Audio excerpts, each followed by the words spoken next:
ఇబ్నే మసూద్ రజల్లాహు అన్హు తెలియజేస్తున్నారు, వ ఇయ్యాకుం వల్ కజిబ్ ఫఇన్నల్ కజిబ యహదీ ఇలల్ ఫుజూర్.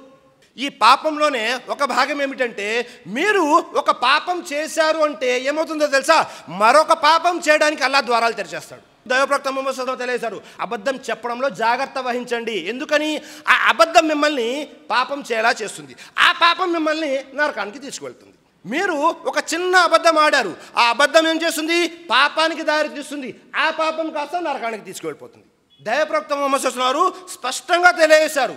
కాబట్టి మనము పాపాల విషయంలో జాగ్రత్తగా ఉండాలి, స్నేహాల విషయంలో జాగ్రత్తగా ఉండాలి. ఆ తర్వాత ఈ యొక్క నష్టాలు ఏవైతున్నాయో వాటిలోనే తర్వాత విషయం ఏమిటి, అప్పుడప్పుడు అల్లాహ్ ఏం చేసేస్తాడు, మన రిస్క్ని తగ్గించేస్తూ ఉంటాడు.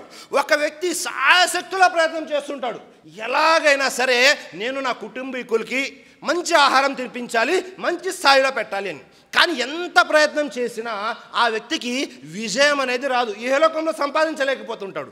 ఎందుకు సంపాదించలేకపోతున్నాడు ఎప్పుడైనా పరిశీలన చేశామా? ఒక్కసారి పరిశీలన చేయాలి. ఎందుకు సంపాదించలేకపోతున్నాము? అల్లాహ్ సాయం ఎందుకు రావటం లేదు ఇహలోకంలో? పరలోకంలో ఎలాగో సహాయం దొరుకుతుంది, ఇహలోకంలో ఎందుకు అల్లాహ్ నాకు సహాయం చేయటం లేదు? నా ఉపాధిని ఎందుకు కుదిచేస్తున్నాడు? ఎంత కష్టపడినా ఎక్కడ తిరిగినా మళ్ళీ అక్కడికే వచ్చి నిలబడుతున్నాం. దానికి కారణం ఏమిటి? మనం చేసేటటువంటి పాపాలు.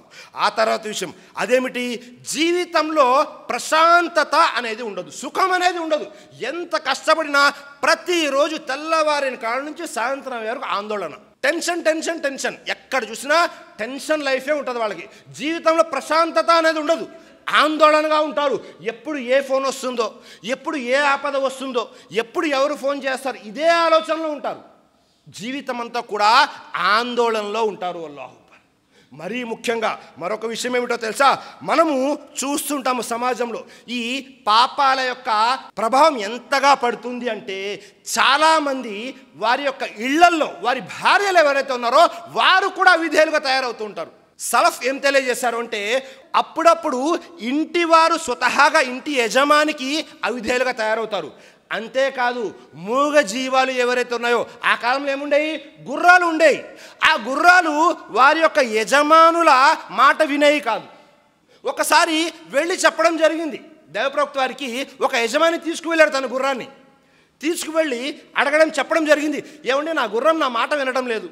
మాట వినకపోవడం అంటే ఏంటి, దానికి సవారీ చేయడానికి కానీ, తిండి పెడితే తినడం కానీ, ఏవైతే పనులు జరగాలో చేయటం లేదు. ఎందుకు చేయటం లేదు అంటే, గుర్రము దైవప్రవక్త ముహమ్మద్ సల్లల్లాహు అలైహి వసల్లం వారికి కంప్లైంట్ చేసింది. ఏమిటా కంప్లైంటు, ఈ వ్యక్తి ఫజర్ నమాజ్కి లేవటం లేదు, పాపం చేస్తున్నాడు. వెంటనే దైవప్రవక్త వారు ఏమన్నారో తెలుసా, అల్లాహ్ ఏదైతే విషయం గుర్రము తన భాషలో చెప్పిందో దైవప్రవక్త వారికి అర్థమయ్యేలా చేశారు. వెంటనే దైవప్రవక్త ముహమ్మద్ సల్లల్లాహు అలైహి వసల్లం అన్నారు, నీవు నీ యజమాని యొక్క హక్కుల్ని నెరవేరుస్తున్నావా?